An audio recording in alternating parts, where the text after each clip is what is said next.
Hi guys, welcome to Sweety Kitchen. నేను మీ బాను. ఈరోజు అయితే ఒక డిలీషియస్ అండ్ హెల్తీ స్వీట్ని అయితే ప్రిపేర్ చేసుకుందామండి.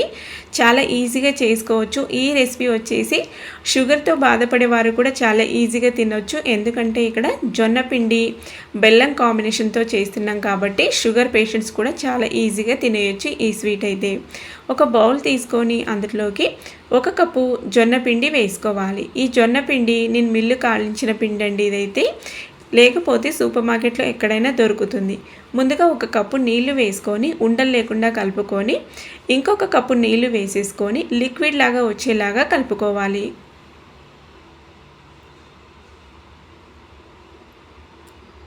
చూడండి, ఈ విధంగా లిక్విడ్ లాగా వచ్చేలాగా కలుపుకోవాలి. చాలా ఈజీగా చేసుకోవచ్చండి స్వీట్ అయితే. టేస్ట్ కూడా బాగుంటుంది, ఆరోగ్యం కూడా మంచిది. పక్కన పెట్టుకొని పొయ్యి మీద ఇప్పుడు ఒక ప్యాన్ పెట్టుకొని అందులోకి 1 కప్పు బెల్లం వేసుకుంటున్నా. ఇది 1 కప్పు బెల్లం 1 కప్పు పిండికి కరెక్ట్గా సరిపోతుందండి. స్వీట్ ఎక్కువ తినే వాళ్ళుంటే 1/2 కప్పు ఎక్కువ పెంచుకోవచ్చు, తక్కువ తినే వాళ్ళుంటే కొద్దిగా తగ్గించుకోవచ్చు, 3/4 కప్పు వేసుకోవచ్చు అన్నట్టు. నేనైతే ఈక్వల్ క్వాంటిటీలో తీసుకున్నాను. 2 కప్పుల నీళ్ళు వేసేసుకొని బెల్లం మొత్తాన్ని మెల్ట్ చేసుకోవాలి. బెల్లం మొత్తం మెల్ట్ అయ్యి నీళ్ళు అనేవి బాగా మరిగే టైంలో మనం ముందుగా కలిపి పెట్టుకున్న ఈ జొన్న పిండి మిశ్రమాన్ని వేసుకుంటూ ఉండలు కట్టకుండా అడుగంటుకోకుండా మిక్స్ చేసుకుంటూ వేసుకోవాలి. ఫ్లేమ్ అనేది మీడియం ఫ్లేమ్లో సెట్ చేసుకొని వేసుకున్నామంటే మనకి అడుగంటుకోకుండా ఉంటుంది, అలాగే ఉండలు కూడా కట్టకుండా ఉంటుంది. ఈ విధంగా మొత్తం వేసేసుకొని అలా కలుపుకుంటూ ఉండాలండి. 3-4 నిమిషాల కల్లా మనకి ఈ స్వీట్ అనేది కాస్త కన్సిస్టెన్సీ దగ్గర పడుతూ వస్తుంటుంది. చాలామంది ఇండ్లలో షుగర్ పేషెంట్స్ అయితే ఇప్పుడు కామన్ అయిపోయారండి. అలాంటి వారు ఉంటే కనుక ఇలా చేసి పెట్టండి ఇంట్లో స్వీటు.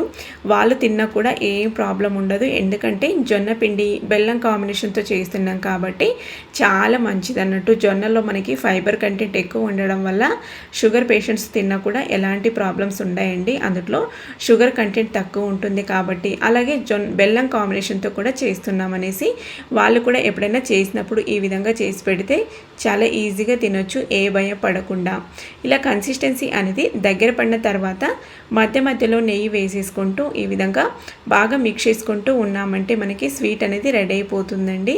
చూడండి, ఈ విధంగా బాగా ఇందులో ఉండే వాటర్ కంటెంట్ మొత్తం ఎగిరిపోయి మనకి ఈ రెసిపీ అనేది బాగా ఉండలాగా ప్యాన్ నుంచి విడిపోతూ రావాలన్నట్టు.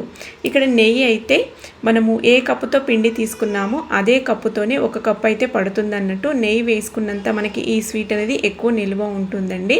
మీరు ఫ్రిడ్జ్లో స్టోర్ చేసుకునేటట్టుంటే 1 వారం కూడా స్టోర్ చేసుకోవచ్చు. అదే బయట ఉంచుకునేటట్టుంటే ఒక 2 రోజులు కూడా ఉంటుందన్నట్టు. చూడండి, ఈ విధంగా మనకి ప్యాన్ నుంచి విడిపోతూ రావాలి. అప్పుడే మనకి ఈ స్వీట్ అయితే పర్ఫెక్ట్గా రెడీ అయిపోయినట్టు.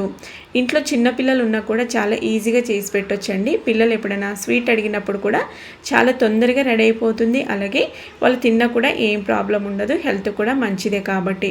చూడండి, కన్సిస్టెన్సీ అయితే కరెక్ట్గా సరిపోయిందండి. ఈ విధంగా వచ్చేంత వరకు ఫ్రై చేసుకుంటే సరిపోయింది. ఇప్పుడు ఇంకా స్టవ్ ఆఫ్ చేసేసుకోవడమే అన్నట్టు.